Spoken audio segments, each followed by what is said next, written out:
हाय सांग माने शुभ संध्या। देखु संध्या हो जाइए तो दुटा मक्का थिला तो ताकू बनई नथिली तो ताकू भलसे छड़े की ताकू सिझापी छाड़देली।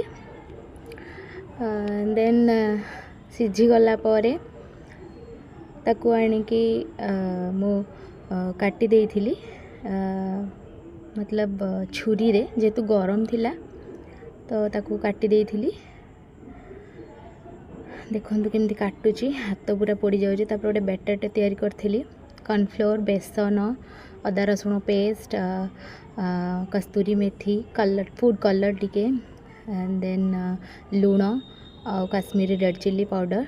तापर तेल गरम करथिली, तेल गरम करिकी छाणी थिली। देखंतु बहुत क्रिस्पी हेची। तो यहाँ आमर घरे ऑल टाइम बना जाए तो समस्त फेवरेट बेसिकली गुल्लूर। तो गुल्लू देखी तो